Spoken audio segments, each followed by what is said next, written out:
Deus e Pai, mais uma vez estamos diante da Tua presença, agradecendo ao Senhor por essa oportunidade que o Senhor nos concede na noite deste dia, de estar na Tua casa, para viver mais uma porção da Tua palavra.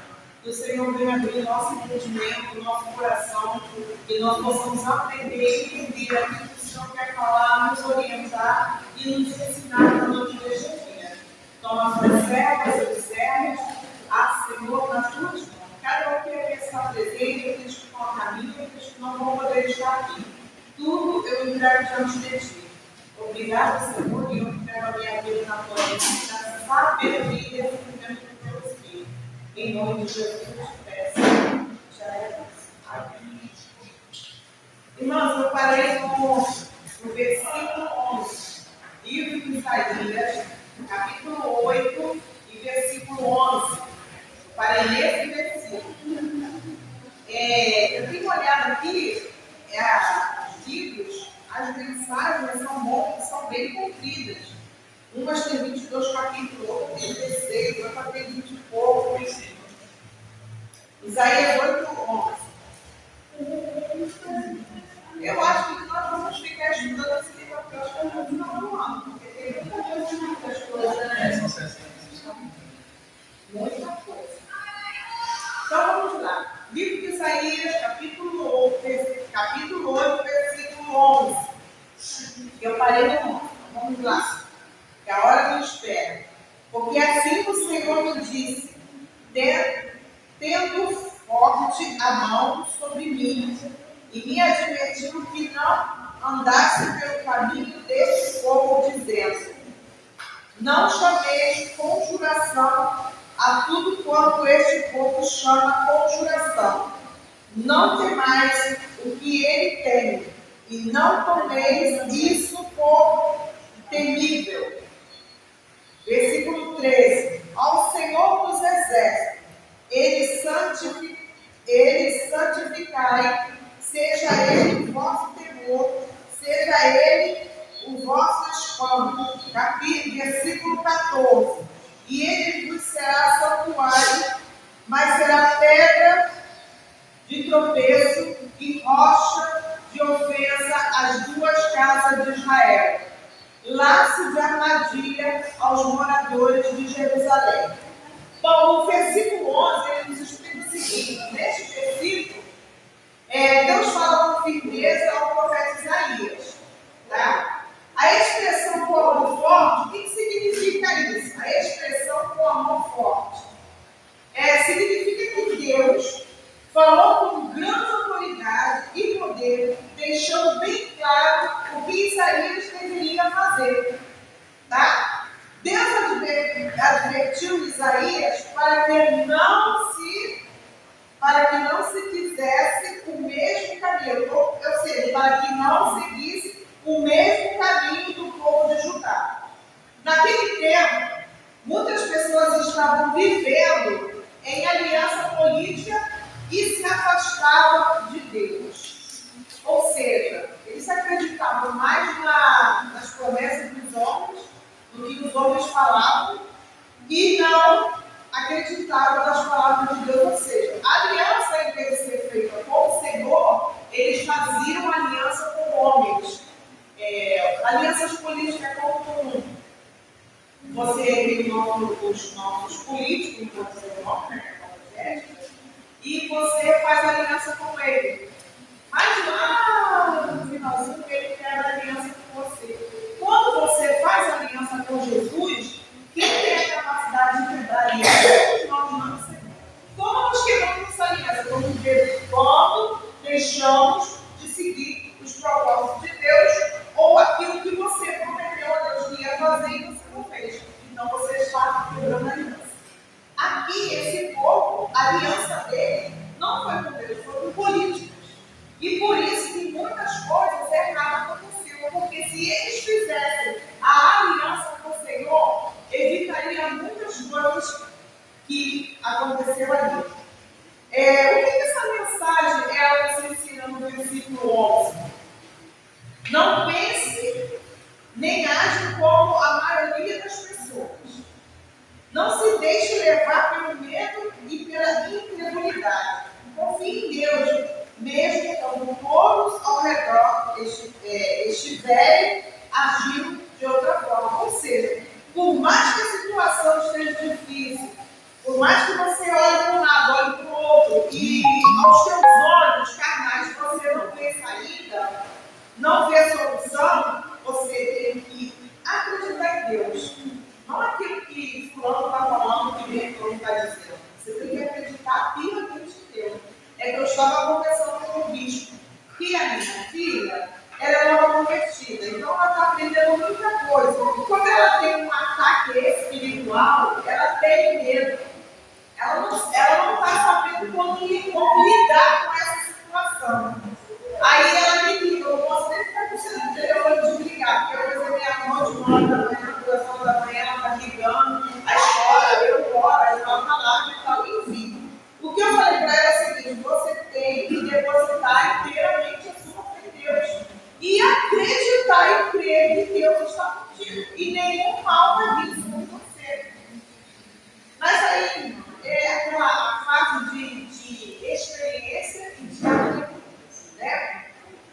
Agora aqui, o versículo ainda 11, ele mostra que Deus chamou Isaías para viver de maneira diferente do povo ao seu redor, permanecendo fiel e confiando no Senhor. E essa mensagem, ou esta lição, continua válida para os cristãos de hoje. Porque, irmãos, as coisas estão ficando estreitas. Jesus está voltando. Olha como Deus faz as coisas. Em casa, tem uma série que é de policial, que é de bombeiro. Eu não sei falar o nome da série. E eu estava nunca assistindo muito essa série. Aí, uma vez eu estava deitada na cama, botei a mão assim na cabeça, falando com Deus, o Espírito falando com Deus. Eu sabia que eu sentia uma coisa estranha, assim, uma coisa vazia, que estava falando assim, irmão. Deus falou no meu coração. Você passava 4 e 5 horas estudando. Agora você está passando 2 horas estudando, 2 horas no sério. Como que você quer que eu faça aquilo que você me pediu? Irmão, vai ser rápido. Eu falei, não, assim, eu vou estar certo. Eu fui errado. Eu falei, vou esquecer isso, não vou ver mais. E não vi mais. Eu fiquei sentada hoje estudando a palavra, vendo, televisão. Mas parece que aí, por olhos das pessoas canais, a gente não tem, mas a bobagem, não é bobagem não.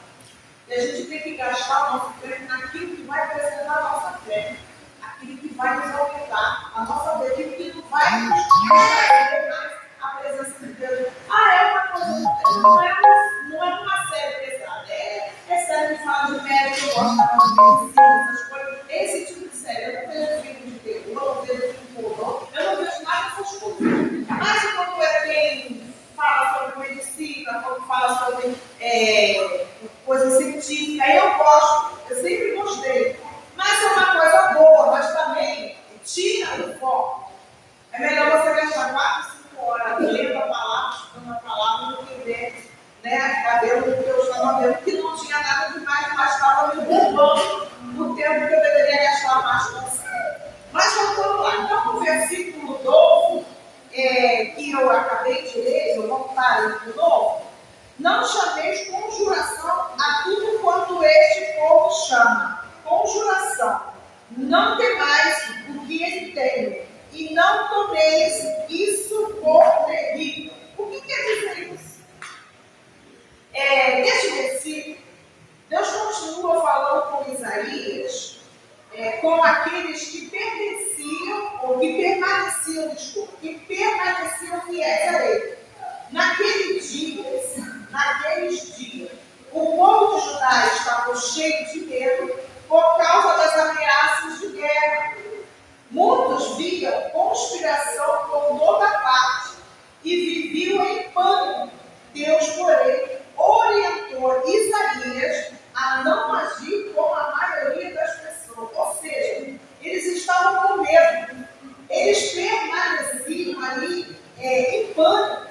Qualquer barulho, ou qualquer palavra, ou qualquer alvoroço que acontecesse, qualquer movimento, vamos dizer assim, movimento diferente, eles estavam em pânico, eles estavam com medo, eles estavam assustados.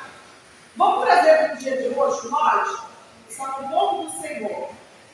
E às vezes acontecem situações dentro do nosso lar, ou do nosso filho, do parentesco, ou sei lá com quem, e se nós não estivermos alicerçados no Senhor, com aliança em Cristo Jesus, a gente é pecado.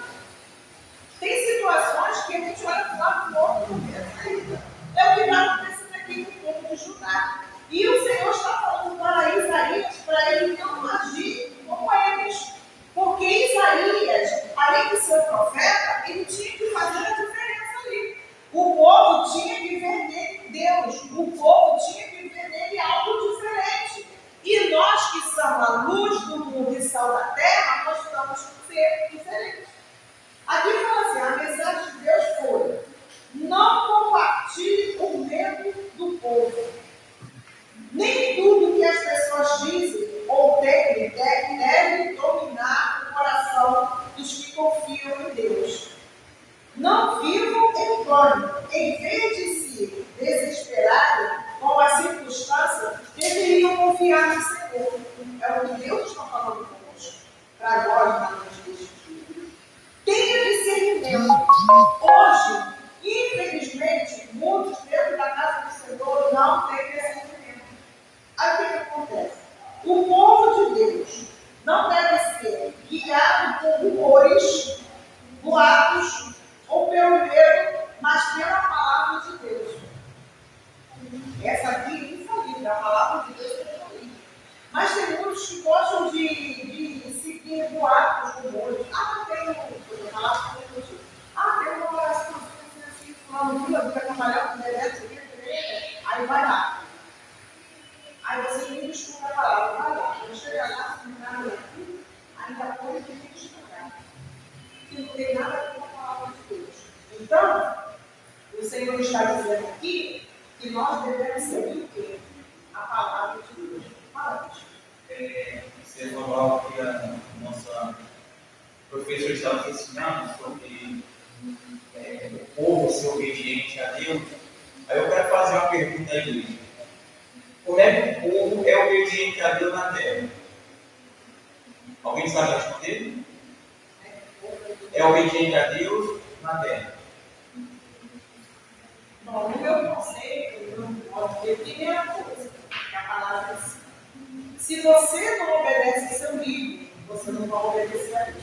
Se você não obedece o seu líder, que você vê, imagine o Senhor o que você não vê. Você vai obedecer? Quando você obedece o seu líder e você tem uma vida de oração, em que você lê a palavra, automaticamente você vai obedecer.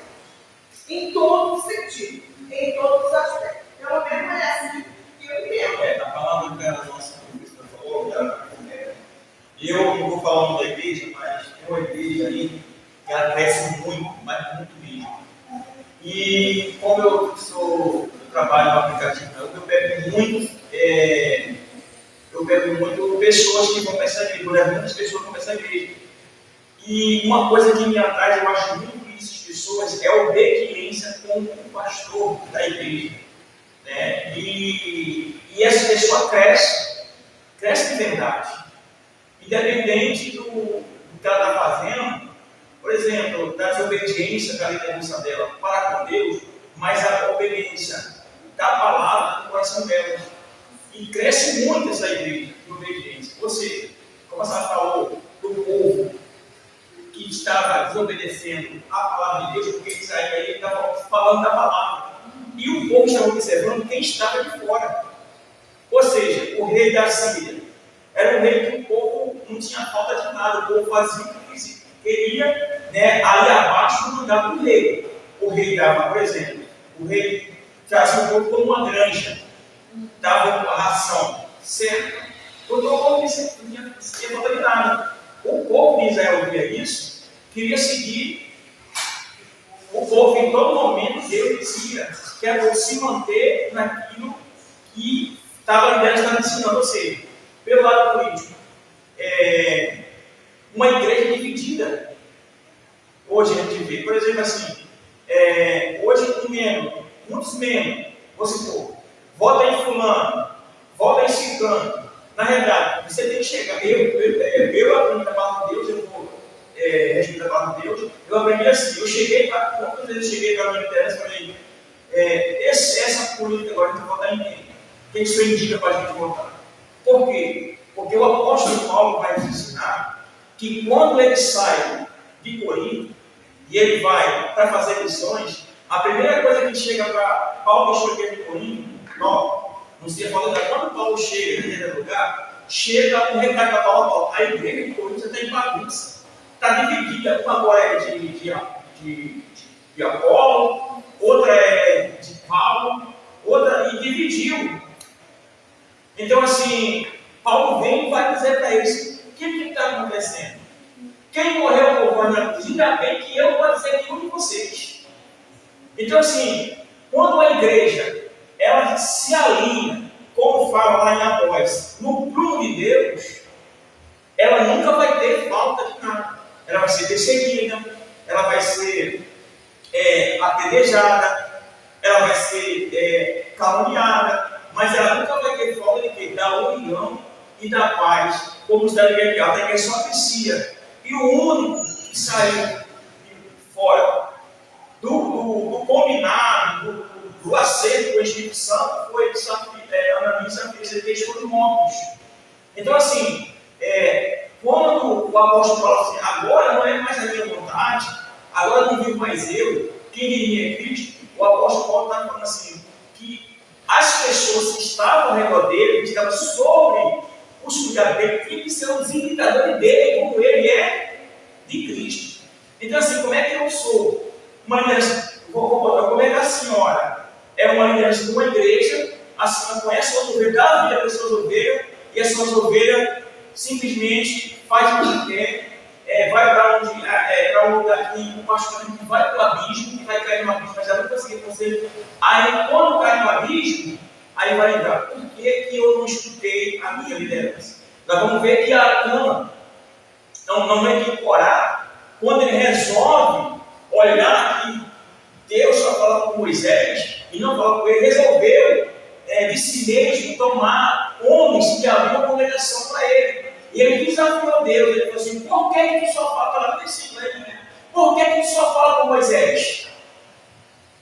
E Deus vai falar que foi Moisés que ele escolheu para reger e fazer o povo terra prometida.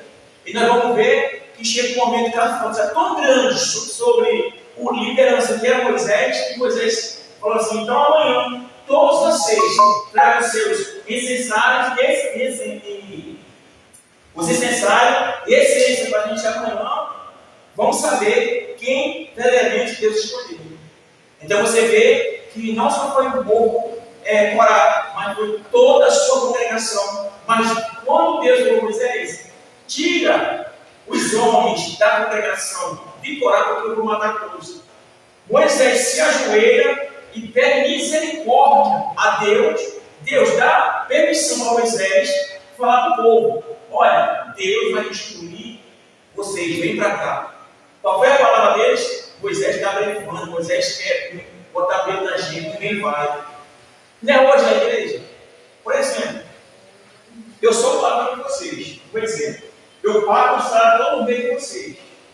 Todo mês de vocês. Aí vem uma pessoa lá de fora e ó, vem pra cá. Aí você vai ajudar aquela pessoa que vai esquecer da onde o caminho. Porque se a empresa quebrar, não é o patrão que quebra, é vocês que quebram. Mesmo assim, a igreja é uma política, a igreja é uma política de crescimento. Por isso que Roma ela se interessou para fazer a divisão e deixar o povo dela adorar do jeito de Roma. É aquilo que estudo que está pegando hoje aqui para a gente. Então, assim, politicamente falando, todos nós devemos seguir o quê? A política de quem? De Jesus. Bom, vamos fechar aqui o versículo 12. O resumo do versículo 12. Eu já falei sobre o humano, discernimento. Agora vamos voltar para os dias de hoje. Esse versículo ensina que os cristãos não devem ter dominado no Deus pelas notícias alarmantes ou pelas opiniões da maioria. Deve confiar em Deus e buscar sabedoria e lembrar que Ele está no controle de todas as coisas. Irmãos, o que nós temos visto e ouvido aí na internet relatos, sobre a vida de Jesus e as coisas que irão acontecer. Se a gente quer saber das coisas que irão acontecer, é só lermos Apocalipse, ler o livro de Isaías, como nós estamos estudando. Tem pessoas que já me perguntaram, que estão ficando apavoradas, e me perguntaram assim: Mônica, se Jesus vier, o que eu vou fazer da minha vida? Aí eu falei assim: você é salvo em Cristo Jesus? Você crê na pessoa de Jesus? Você crê que Jesus veio a esse mundo para nos salvar, para nos resgatar? Creio. Você já aceitou? Não. Então você precisa aceitar a Cristo e andar conforme manda a palavra dele. Porque a palavra diz que o diabo veio para matar, roubar e destruir. E Deus veio para dar vida e vida para nós. Deus veio para nos dar vida, para nos resgatar, mas muito rejeitado. Tem um versículo na palavra de Deus que fala que os profetas da sua casa não têm honra. E tem muitos que não dão crédito a essa palavra. E se você olhar na internet, era muito, assim, antigamente era muito encoberto falar sobre a vida de Jesus. Agora tem vídeo mostrando Jesus arrebatado na igreja, tem vídeo que Jesus leva a igreja, tem vídeo de várias formas. Se a gente analisar e prestar atenção, o Evangelho do Senhor está sendo anunciado. E a própria nação, o próprio mundo, até aqueles que não aceitaram Jesus, eles têm consciência e eles sabem que Jesus vai voltar, que Jesus vai buscar a sua igreja. Os sinais que estão acontecendo, esse vento que vem também, outros lugares que estão acontecendo outras coisas. Então, isso aí já é um sinal. Mas o que Deus fala? Que nós devemos ficar o quê? Firme e constante na palavra do Senhor e na presença do Senhor. Você pode ouvir rumores de guerra, mas ainda não é a hora de Jesus. Não é o que fala a palavra? Você pode vir outra pessoa, até um anjo, falar da palavra de Deus de outra forma. Ainda Jesus não vai voltar. Como que a gente sabe que Jesus não vai voltar? Porque Jesus fala no nosso coração. Você já teve aquela sensação, assim, de uma sensação como algo estivesse te puxando, ou uma coisa falando assim no tempo inteiro, uma coisa gostosa falando, como você estivesse sentindo o gozo do céu. Eu não sei se você já sentiu isso. Eu já passei por essa experiência, já senti isso. Então Jesus, ele está de volta. Jesus vai vir para o povo dele, para a igreja dele. Mas a palavra está escrito que muitos olhos virão, eles vão ver. Mas Jesus vai vir buscar o santo e lavar pelo sangue do Cordeiro. Aqui no livro de Isaías, no capítulo 8 e no versículo 13, diz o seguinte: ao Senhor dos Exércitos, santificai, seja ele o vosso temor, seja ele o vosso espanto. Então, nós temos que nos... Está chovendo? Nós temos que nos santificar. E santificar de uma maneira, não sei se eu vou saber me expressar. Eu não estou falando de santificar só em você ler a palavra, porque tem pessoas que são amantes da palavra e não praticantes da palavra. Eu estou falando no sentido de santificar é andar com uma vida correta diante de Deus, em todo o sentido. Ser um bom homem, ter um bom caráter. A palavra de Deus diz que o crente tem que ser se ensina ou não, passar disso vai proteger a maligna. E outra coisa, entre o meio dos nossos irmãos, se você tem alguma coisa com seu irmão, chame ele, outra testemunha e se conserte. Porque Jesus pode vir agora, Jesus pode vir quando ele estiver aqui, eu estou falando isso por ele, Jesus pode vir agora, Jesus pode vir na hora que nós estivermos dormindo, Jesus pode vir na hora que você estiver almoçando, tomando banho, não importa. Nós temos que estar preparados. E todas as vezes que eu estou lendo ou falando alguma coisa a respeito da pessoa de Jesus, eu lembro das 10 vezes. 5 estavam preparadas e 5 não. E quando elas foram bater na porta, a porta se fechou. Então nós temos que estar ligadas na parábola da 10 virgens. Porque o noivo veio, a gente não sabe a hora, não sabe o dia, mas ele veio. Então temos que andar santificados diante da presença de Deus. Tá? Explicando aqui o versículo 13, continuando a explicação. Diz assim, diz que o Senhor deve ser o único a quem devemos reverenciar e temer. O verdadeiro temor do cristão deve ser a Deus e não a circunstância ou pessoas. Porque tem pessoas que temem mais ao homem do que o próprio Deus. E é isso que Deus está falando. E nós temos que temer ao Senhor, temos que respeitar o nosso semelhante, temos que respeitar os nossos governadores, líderes, mas a nossa confiança, o nosso temor tem que estar no Senhor, no Deus Todo-Poderoso. Neste capítulo, o povo de Judá estava com medo de ameaça de outros reinos e buscava segurança e aliança humana por meio do profeta Isaías.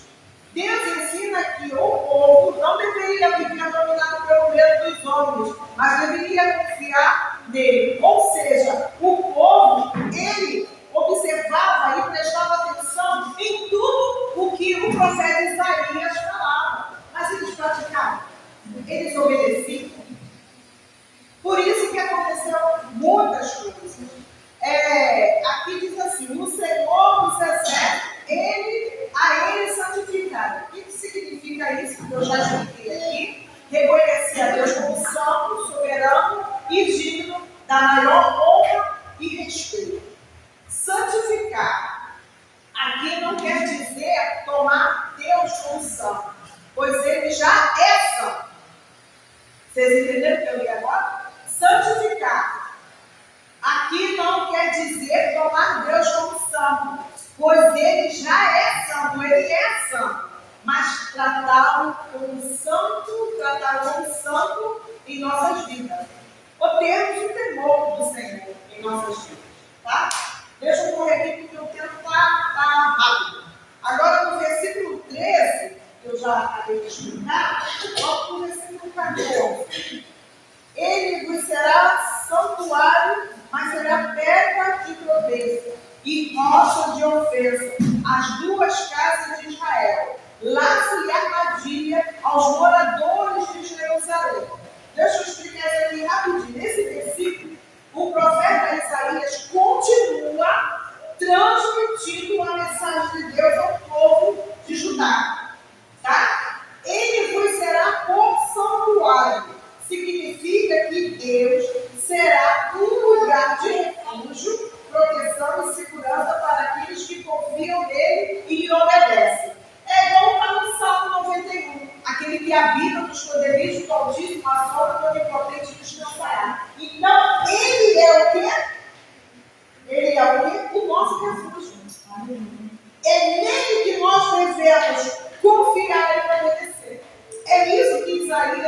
no capítulo 8, versículo 14, está nos dizendo: agora, pedra de tropeço e rocha de escândalo. O que quer dizer isso?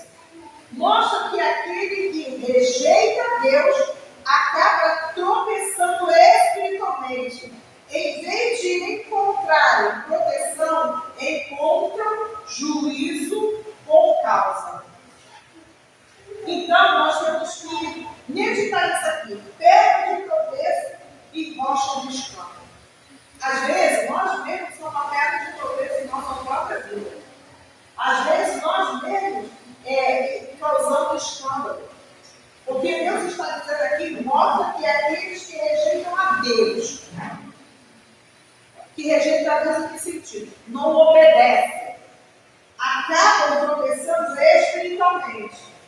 Então, por que espiritualmente? Deus está falando aquele que não obedece a Deus é pedra de tropeço e acaba causando escândalo. Por quê? Porque ele se desvia dos propósitos do Senhor e vira pedra de tropeço na própria vida dele mesmo, ou até leva alguém junto e causa escândalo. Aí vem o juízo. Porque tudo que nós fazemos errado, tudo que nós praticamos errado, vem a cobrança. Eu estava ouvindo a pregação hoje do pastor Hernando Dias Lopes, e ele estava falando o seguinte: que às vezes nós desobedecemos a Deus, fazemos alguma coisa errada e achamos que o Senhor vai nos cobrar agora correndo. E às vezes não. Às vezes você acha que Deus se importou.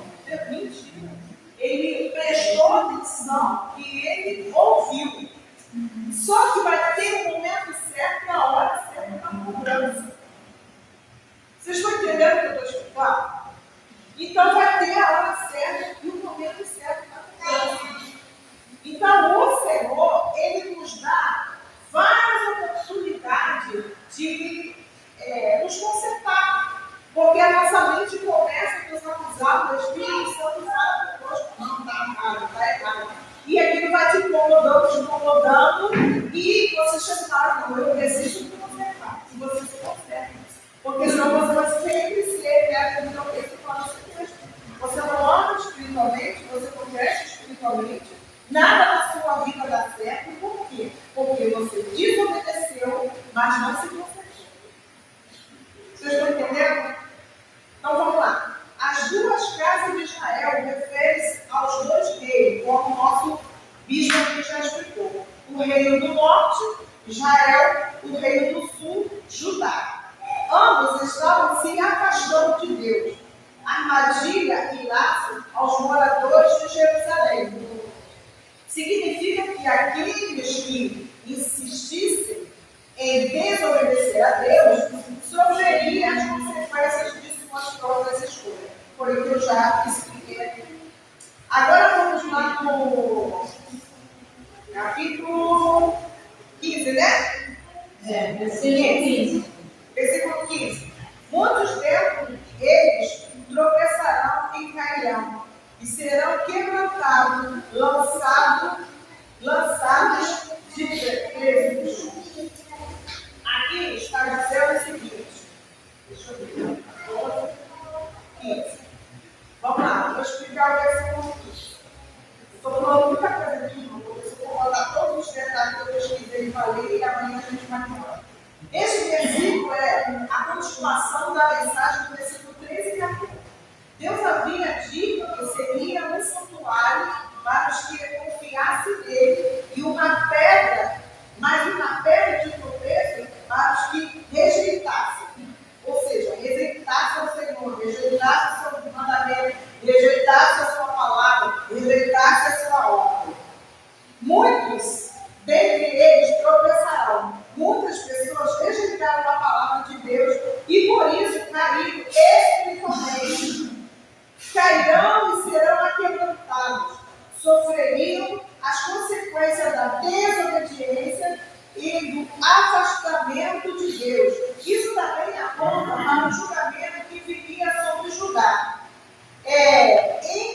Enredar-se-ão e serão presos. A imagem é de alguém que cai numa água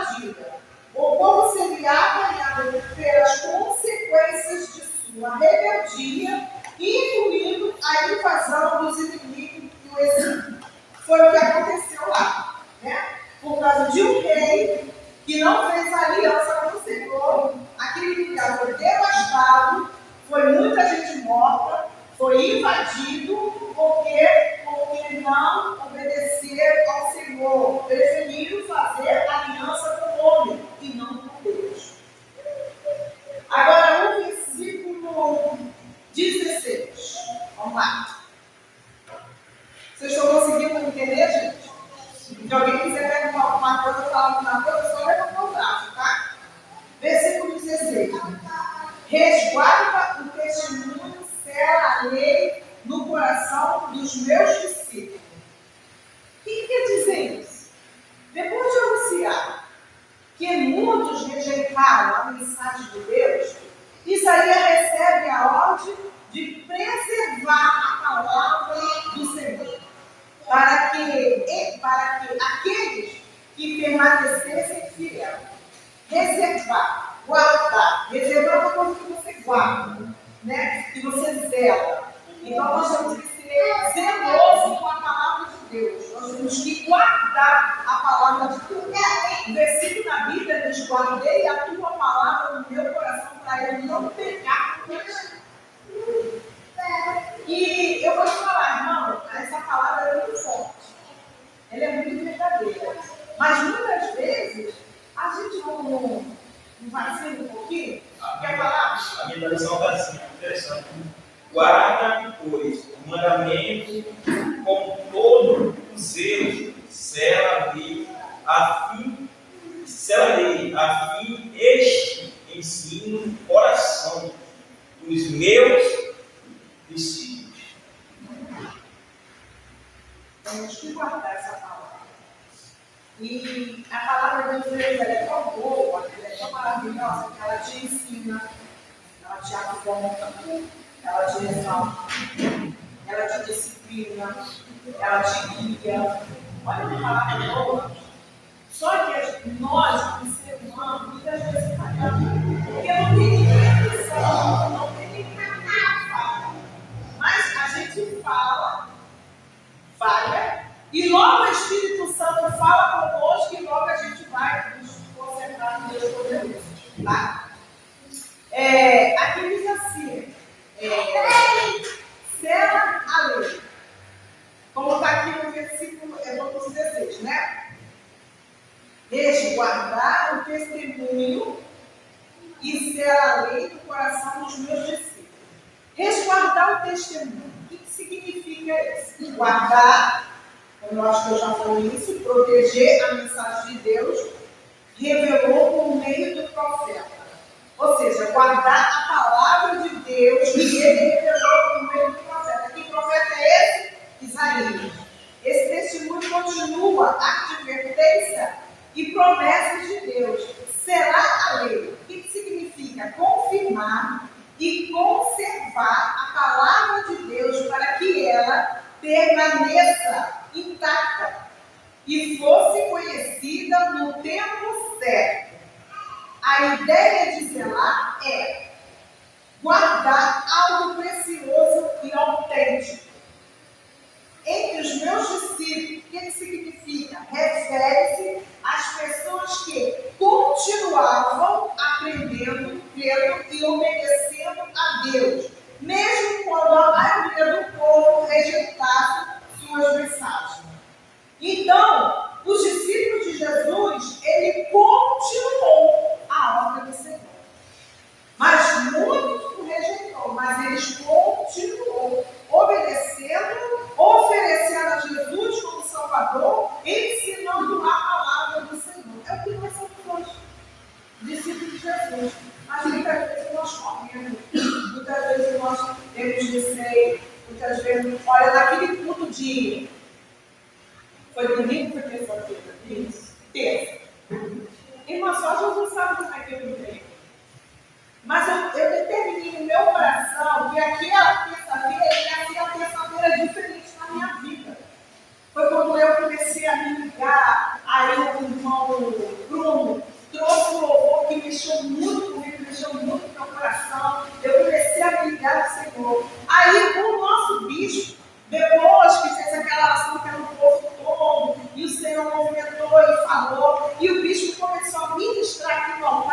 andavam de um lado, do outro lado, eu não via ele. Eu via como se fosse uma bola de fogo que andava para lá e para cá, para lá e para cá, para lá e para cá. E dele saía raio. Nossa, só que oração que eu vi. Saía raios, e esse raio vinha para cima de mim, vinha para cima da igreja, e ali Deus começou a fazer um movimento. Porque nós precisamos a cada dia ser revestidos do poder de Deus. Para que nós possamos estar revestidos para a gente lutar contra esse lado e astúcia do diabo. Porque a palavra de Deus nos ensina que a minha luta não é contra a minha irmã. A minha luta é contra os principados e potestades. Se você está olhando a sua irmã, ao contrário, se você está casando, irmão, se conserva. Se conserva porque parece que não, uma coisinha assim impede da gente entrar no reino do céu. Entendeu? Quer falar? Nossa, vamos explicar o que a nossa professora está falando. Isso já acontece comigo, né? Eu estava pregando na Roberta e tinha uma ovelha nossa. Eu comecei a pregar e ela ficou assim olhando para mim. Ela com um gesto de gritar. E eu estou ali assim, ela abria a boca e fechada, e ela assim, aí no final ela chamou, não sei se foi a bispa ou se foi a pastora Maria. Assim, ela me chamou, na realidade, eu ouvi como se ela estivesse achando que ela não me chamou. Aí eu ouvi ela falar, pastora, e eu fui com ela. Ela falou assim, na época, ela disse que não me chamou. Pastor, eu queria evitar que o senhor estava pegando fogo no altar, pastor. A sua cabeça era fogo, dava fogo, não dava fogo, o senhor está sem dor, não, pastor? Porque ela estava vendo, mas ela estava assustada. E por conta disso, Deus me fez ela falar comigo sem ela abrir a boca. Porque ela queria como porque ela pensou que alguém tinha botado fogo em mim. Eu estava pegando fogo e ela queria coisa fogo queimar ela. E é assim, eu penso assim, que não tem como ter sabe explicar que sempre acontece comigo, sem merecimento algum, né? Eu não sou merecedor de nada. Mas foi muito interessante para aquela pessoa. E ela falou a mesma coisa. Aí o pastor ministrava e ia falar. Aí a vontade que me dava era falar assim, pastor, para de pregar, porque o fogo estava queimando na aberta. E aquele fogo foi quando o Senhor fez aquele movimento na igreja. Né? Então, que nós possamos nos revestir do poder de Deus. Precisamos. E Deus fala que nós temos que crescer em graça e conhecimento, porque o povo dele perece por falta de conhecimento. Irmãos, ser cheio do Espírito Santo, por lá, falar que isso é gostoso, mas precisamos estar muito mais cheios da palavra. Porque essa palavra que nos salva, essa palavra nos ensina, essa palavra nos edifica, essa palavra nos coloca de pé. Então não adianta só pular para o lado de lá e não ter a palavra. As duas coisas têm que andar juntas, senão não funciona. Certo? Então vamos lá, eu vejo no versículo 17 que diz assim: esperarei no Senhor, esconde o seu rosto da casa de Jacó, e a ele guardarei. Esperarei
Não deixe que esposa, que filho, que mãe, não sei o que, impeça de você caminhar. Eu tive que dar uns gritos lá em casa para eu poder vir caminhar. Porque eu já estava morrendo espiritualmente. Mas a palavra de Deus fala que a gente pode fazer tudo em casa, pode. Mas a palavra de Deus ensina que é bom que os irmãos congreguem, que vivam a reunião. Então, olha, não deixe de buscar Deus por causa de esposa. A esposa pede dinheiro, a esposa não quer que você vá, esse é o problema dela, porque a salvação é de individual. Sente, converse com ela e vá para a casa do Senhor. Porque naquele grande dia, se você ouvir que a tua esposa está falando, vai ficar você e ela. Aí vai chorar, vai sentar demais. Então não deixe de vir para a casa do Senhor por causa de filho, por causa de neto, por causa de irmã, por causa de avó, por causa de periquito, por causa de papagaio. Não deixe, porque Jesus está voltando. E a pior coisa é você ouvir da boca do Senhor: apartai-vos de mim, porque eu não vos conheço. Meu Deus! Gente, o céu é eterno, o inferno também é. De lá, você não morre, você já morreu, não tem mais as outras mortes. Você já morreu, você não vai. Você não vai sair de lá. Aí uma pessoa me pergunta: qual vai ser os tormentos do inferno? Gente, o tormento do inferno, tem muita gente que fala isso. Que o diabo vai vir, vai te espetar, que o diabo vai botar você na brasa, aquilo que forma de levar lá. Sabe o que é tormento do inferno? É você lembrar de tudo aquilo que foi te dado a oportunidade para você caminhar com Deus, para você estar com Deus. As palavras que foram te ensinadas, as palavras, o teu consciente, ele vai começar a te acusar, a te atormentar. O seu tormento vai ser esse. Não é pela roupa que você vestiu, mas pela a palavra que você rejeitou, pela oportunidade que você rejeitou. Esse vai ser o seu tormento. E outra coisa, não é o diabo que vai ter controle no inferno. Quem controla o inferno é Jesus. Porque foi Jesus que fez o inferno, gente. O diabo ele não tem poder, para ministrar nada ali, porque tudo é conforme o domínio e o controle de Deus. Até o diabo, para chegar até nós, para nos atormentar qualquer coisa, ele tem que pedir autorização do Senhor. Então, quem tem o controle de todas as coisas é o Senhor. Então, tem muitos que acham, como você escuta, certo? Vai para o inferno, é bom purgatório, você fica lá um pouquinho, depois você sai. Mentira. Você entra no sacanagem. É mentira. Eu estava ouvindo um testemunho de um pastor que ele estava contando que ele ficou contra o Senhor, porque houve um acidente e Deus levou a esposa dele. Ele simplesmente pegou a Bíblia, mandou Deus em cima do guarda-roupa e falou: não prego mais a palavra de Deus, não falo mais a palavra de Deus. Isso foi fato verídico, não foi história de carochinha, não. Aí sabe o que aconteceu?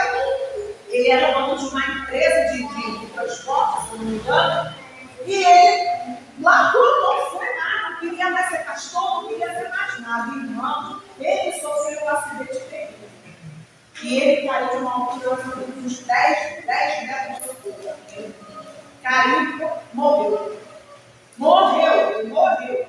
Aí ele falou o seguinte: que quando ele estava morto, ele gritava para as pessoas, ele via as pessoas, mas as pessoas não ouviam ele. Me socorre, me ajuda, a morte está vindo me tragar. E ele disse que via como se fosse uma lesma preta, sabe? E ela engolia ele. Ele falou que é um gelado inexplicável. E ele conta relato, ele mostra as fotos, ele fala tudo. E ele foi para o inferno. E chegando lá, ele começou a ser atormentado. Ele disse que o diabo dava gritos horrores dentro do inferno. Mas o diabo não ia lá com o espelho e espetar ele, não. O diabo não ia lá e virar dentro de cambalhão para ele cair dentro do caldeirão, não. A consciência dele começou a acusar ele das coisas que ele falou a respeito de Jesus, que ele largou a Bíblia, que ele largou o Evangelho, que ele deixou de pregar.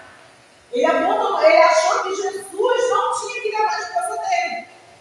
Mas ali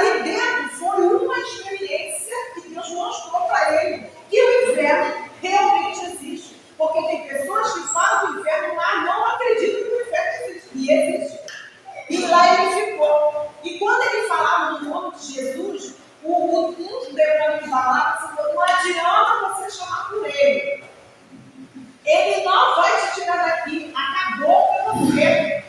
Aí ele começava a chorar, mas e meus filhos? E meus filhos? E ele botando. Aí ele disse que ele começou a chorar pelo inferno, clamar por Jesus. E ele disse que viu uma luz, entrou a luz dentro do inferno, uma mão grande, pegou ele era como se fosse um boneco, desse tamanho, a mão enorme, pegou ele e estava para de nada.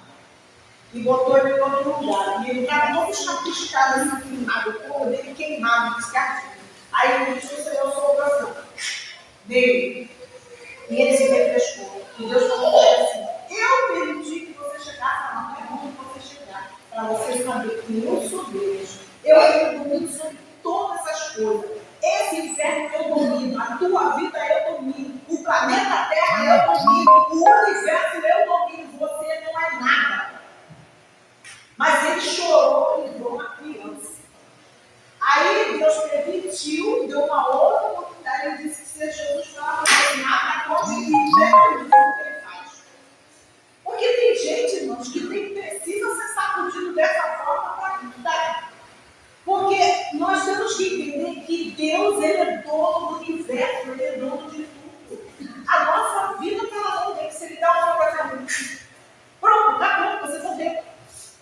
Aí às vezes a gente fica cheio de imaginar, porque eu sou assim, balela, bobeira, porque do pó nós viemos e do pó nós vamos voltar. Então Isaías está ensinando que nós devemos depender e confiar somente no Senhor e não no ser humano. Vamos continuar aqui no versículo 17. Que esconde o seu rosto da casa de Jacó. O que significa? Indica que Deus havia retirado o seu povo de sua proteção sobre o povo por causa de sua desobediência e idolatria. O povo era muito idólatra e desobediente. Então Deus permitiu que viesse o que veio sobre Judá. E aqui ele continua falando assim. Não significa que Deus deixe de existir ou de amar o seu povo, mas que o pecado havia causado um afastamento na comunhão com ele. Então, o pecado afastou o povo de Deus. Então, veio toda essa consequência. A ele guardarei. O que quer dizer isso? Mostra a perseverança de Isaías. Mesmo vendo o julgamento de Deus sobre a nação, ele continua firme na esperança de que o Senhor cumprirá suas promessas. Então nós temos que permanecer firme e confiar que o Senhor vai cumprir as suas promessas. Irmãos, eu esperei durante 20 anos para que a minha filha voltasse no caminho do Senhor. Foi altos e baixos, foi muito choro, foi muita coisa, mas hoje ela está na presença de Deus. Está aprendendo com o Senhor. Certo? Vamos lá, versículo 18. Preciso acelerar um pouco. 18. Eis-me aqui, e os filhos que o Senhor me deu para sinais e para maravilha em Israel, da parte do Senhor dos Exércitos, que habita no monte de Sião. Esse é o versículo 18, né? Então vamos lá. Os nomes dos filhos de Israel tinham significado profético. Será já subiu. Eu não sei falar esse nome. Já subiu. Já subiu. É um nome muito complicado.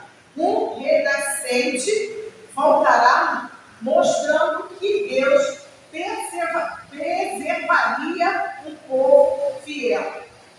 Aí o outro fala, Naé, Suá, as paz. Significa rápido para o despojo, veloz para a pressa, anunciando o julgamento que viria sobre os inimigos e também sobre Israel por causa da desobediência. Assim, a própria família de Israel serviria como uma mensagem viva de Deus para a nação. Então, irmãos, tudo que o profeta Isaías profetizou da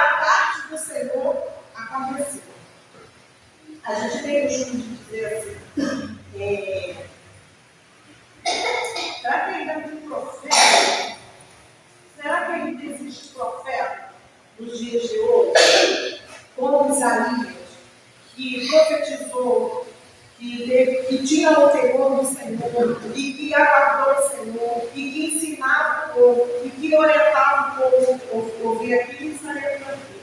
Eu acredito que ainda tem profeta na terra. Eu acredito. Só que Deus fala uma coisa.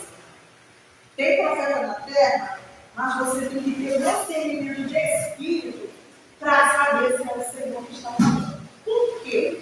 Porque o diabo fala em língua, o diabo profetiza, o diabo vê visão, o diabo opera sinais e maravilhas, o diabo faz cura. Então, nós estamos num tempo que nós temos que ter discernimento, vigilância e prudência. Peraí, deixa eu deixar você falar. O senhor fala, olha só, eu estava conversando com uma conhecida nossa, eu dirigia, pela misericórdia de Deus, eu dirigia o tipo de oração junto com ela. Então, eu não estava querendo ensiná-la de maneira nenhuma, porque, pelo contrário, eu estava aprendendo com ela. Mas uma coisa, quando eu estava sempre estudando em casa, sempre ouvia as pessoas mais antigas falar o seguinte: quando tem um profeta que se levanta na casa do Senhor e vai profetizar, você não tem que ficar gritando, meu Deus! Ah, não!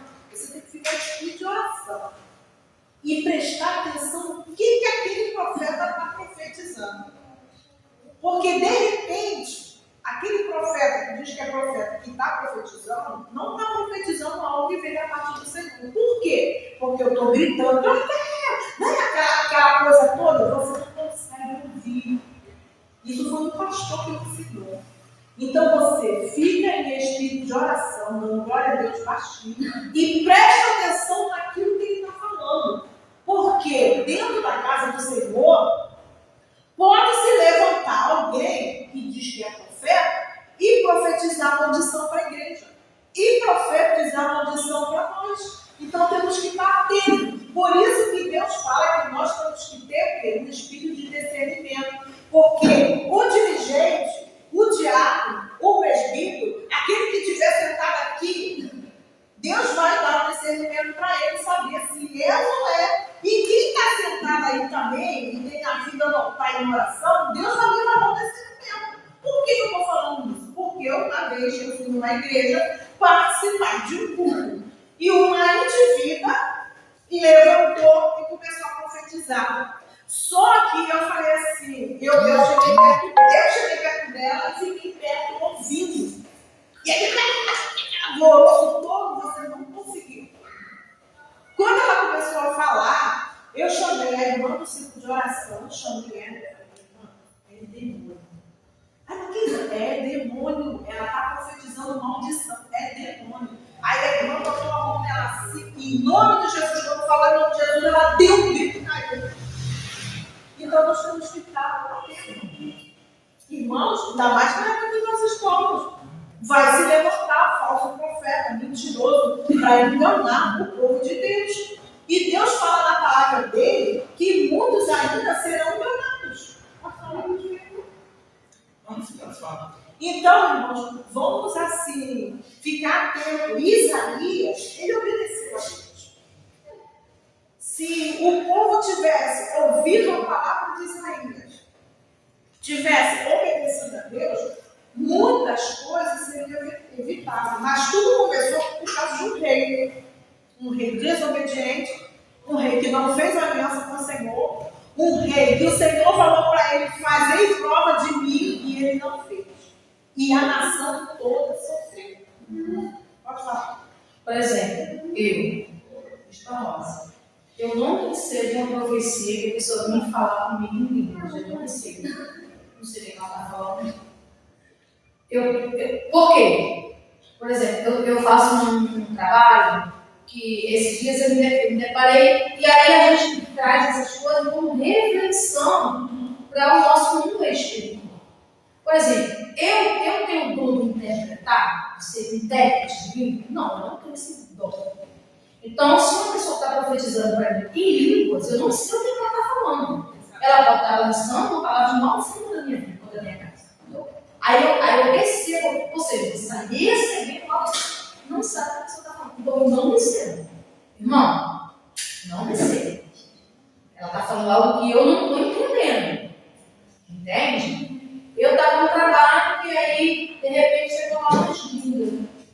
E essa explica chegou e ela começou a falar e eu fiquei.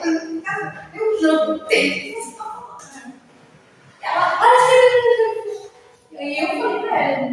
Aí todo mundo falava mais ou menos, dava para entender mais ou menos alguma coisa. Aí eu me digo assim, você entender o que eu estou falando? Eu não entendo. Aí uma me perguntou alguma coisa. E aquilo que ela falou, para a outra foi uma ofensa. E ela me fez por causa da expressão que a outra falou. A outra falou assim, não fala isso. Eu não sei o que ela me perguntou.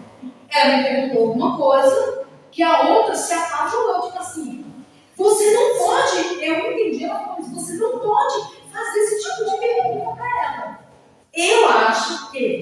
Eu não tenho certeza porque eu não entendi, mas pelo favor da outra e pelo que eu entendi que ela chegaram para deixar umas malas lá no apartamento que eu estava limpando. Eu acho que ela perguntou assim, tem câmera aqui?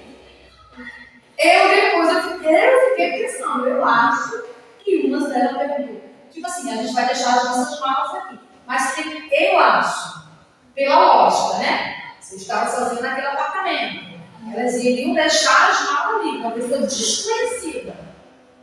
Pela expressão que a outra esboçou, eu acho que ela perguntou isso. E não tenho certeza, mas pela expressão da outra. Então assim, e se ela me xingou? Eu não sei se ela me xingou ou não. Eu não entendo. Então como que eu vou receber uma profecia da pessoa vir falando para mim em línguas se eu não entendo o que ela está falando? Entende? Agora, se a pessoa chegar, diz assim, diz o Senhor dos Exércitos, assim. É verdade. Agora, se falar em língua, eu não consigo. Você já não fala para mim? Foi o que aconteceu comigo lá no trabalho. E ele faz isso. Fala, bicho, para mim entrar no versículo 19, 20. Não, pode entrar, eu vou falar nada.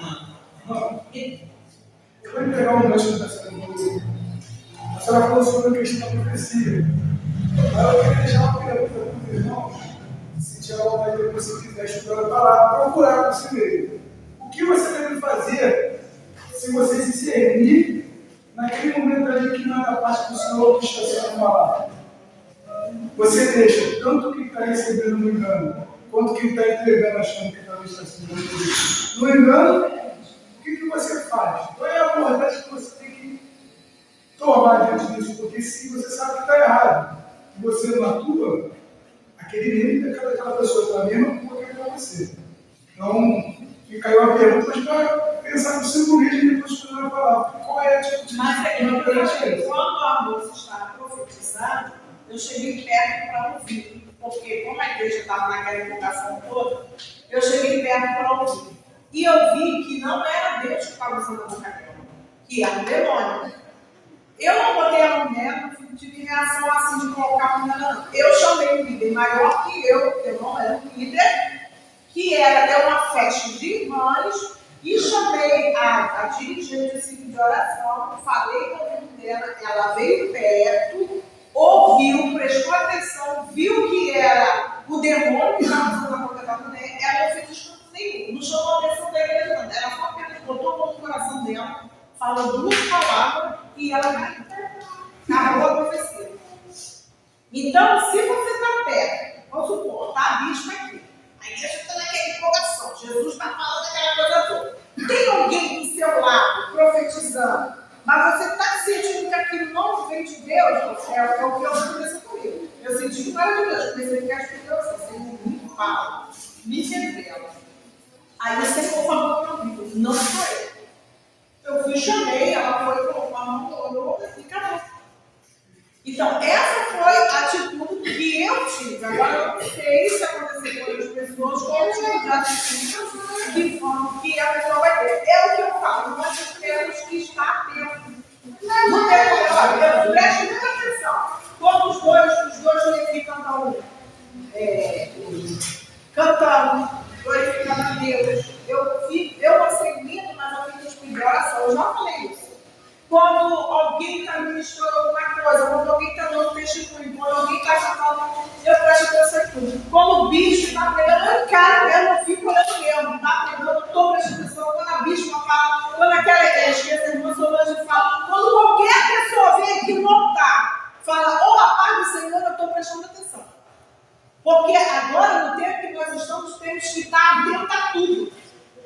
Porque nem tudo que diz Senhor, Senhor, está adorando o Senhor. Certo? Então, vamos deixar agora a profecia para lá, vamos falar aqui. Em Isaías, capítulo 8, 19, que diz assim, apesar que Isaías está dentro desse contexto, né? Falando sobre a profecia. Mas a profecia em si é a palavra que eles não aceitaram. Quando vos disserem, consultai os micromantes e os adivinhos, que me ajuda aí, gente, que eu estou chegando. Chureiro. Não sei o que é chureiro. Murmuram acaso, não consultarão o povo, seu Deus, a favor dos vivos e consultarão os mortos. Ou seja, vamos resumir isso aqui.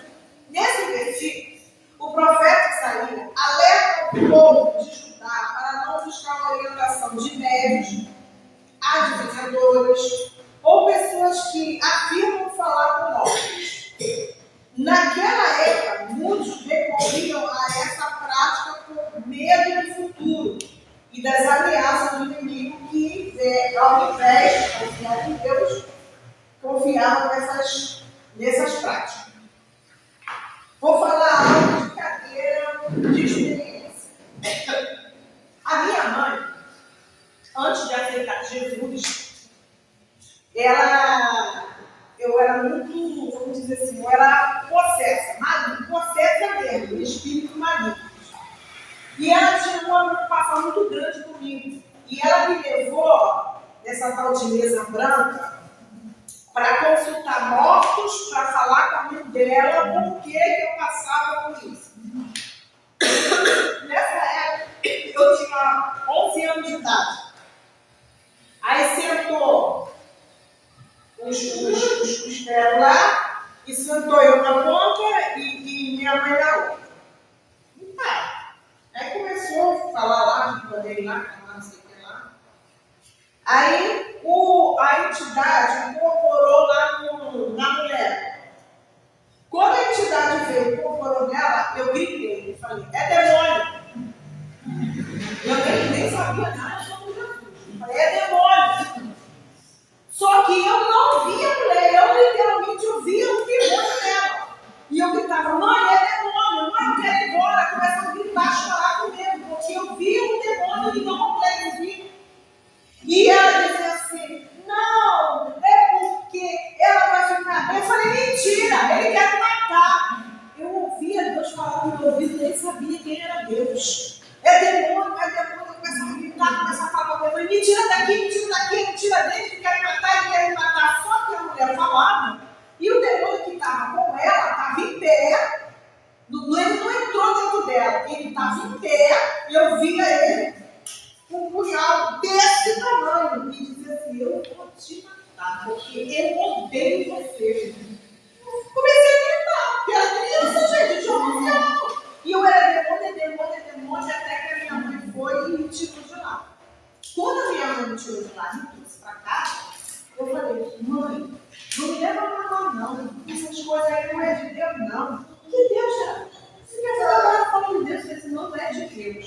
Passou, irmã, quando deu meia-noite em pó, que eu fui dormir, aquele troço que estava lá na mesa foi lá na minha casa. Só que dessa vez a situação foi diferente. Ele entrou dentro de mim. A minha mãe ficou apavorada, porque eu fiquei toda brava. E falava igual um homem. Minha mãe ficou desesperada. Sabe o que a minha mãe fez? Começou a orar o Pai Nosso que está no céu. Eu acho que ela orou o Pai Nosso que está no céu umas 500 vezes. E nada do bicho que ficou. E nada que ele embora. Meus irmãos tinham pavor de mim. A minha irmã do canto, meu irmão do outro, a minha outra irmã, ninguém chegava perto de mim e tinha medo de mim. E aí, com muita paciência, aí meu pai veio, começou a orar,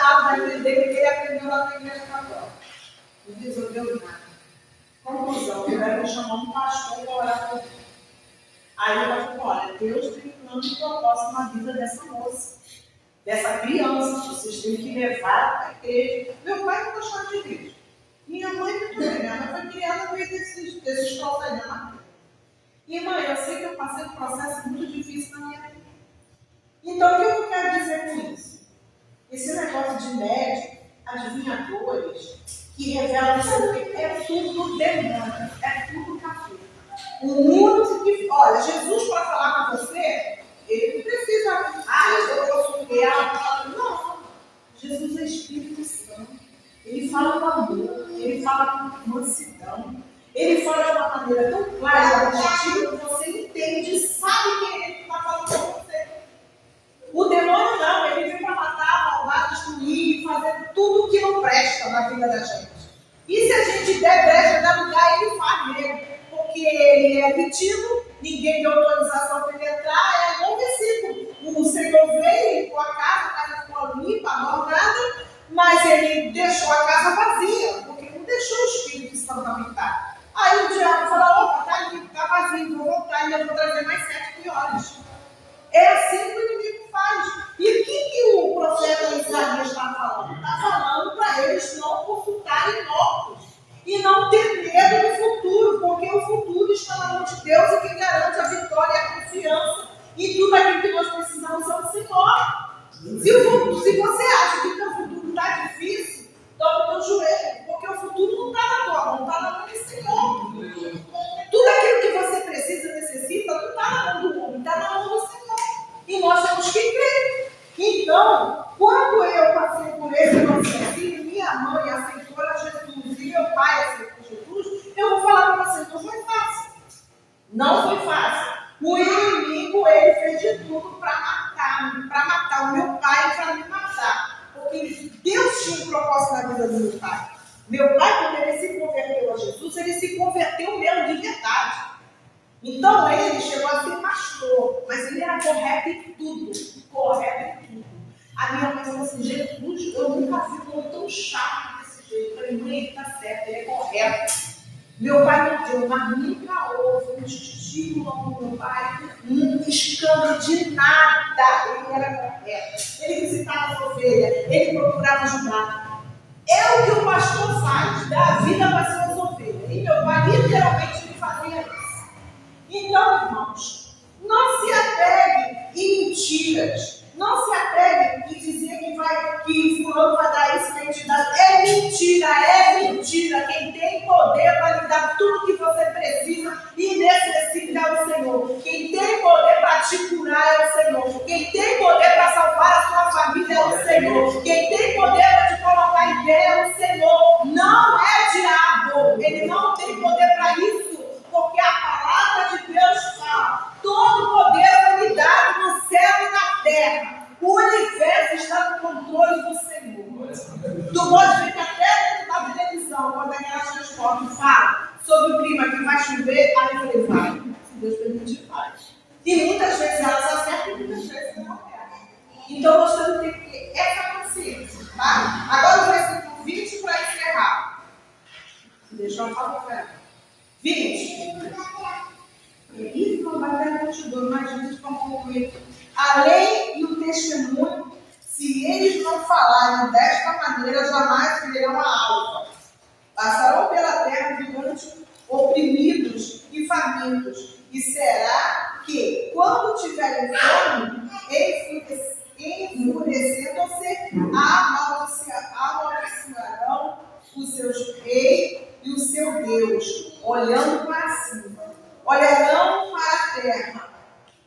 E eis ali a angústia, escuridão e sombra de ansiedade serão lançadas desta treva. Irmãos, deixa eu falar nada aqui para concluir algo que o bispo tem que falar. Aqui no versículo 19, a explicação desse versículo é o seguinte: o profeta Isaías alerta o povo de Judá para não buscar a orientação, como eu já li, em médio, adivinhos ou pessoas que afirmam falar com mortos. Tá? Agora, acaso não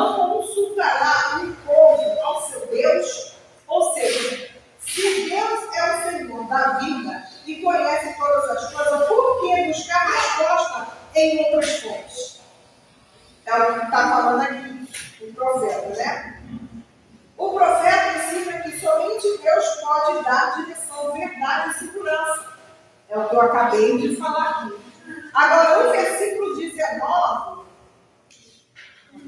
Não, 20. o versículo 20, fala o seguinte: depois de advertir o povo para não consultar médicos e adivinhos, Isaías mostra aonde está a verdadeira fonte da verdade.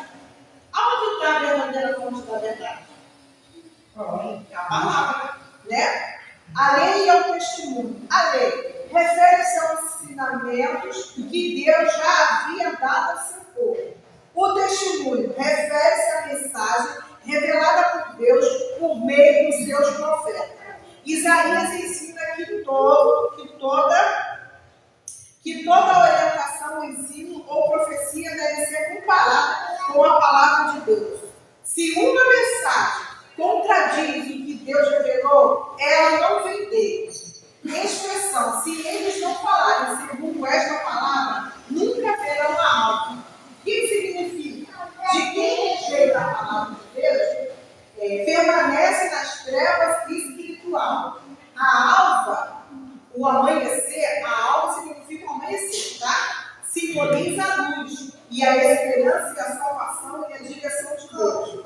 Sem a verdade de Deus, a pessoa continua sem a luz que conduz a vida. Hoje está bem claro isso aqui, né? Agora o versículo 22, para encerrar. Deixa eu ver se eu botei aqui. Acho que eu não botei, não. Acho que eu fui até o 21 mesmo. Então, o 22 está ligado ao 21. Olharão para a terra e eis a angústia, e escuridão e sombra e ansiedade serão lançadas dessas trevas. Então, irmãos, Isaías está nos despertando, nos orientando, nos ensinando ao quê? A permanecer fiel ao Senhor. Nunca olhar para trás e confiar que Ele é que pode fazer todas as coisas.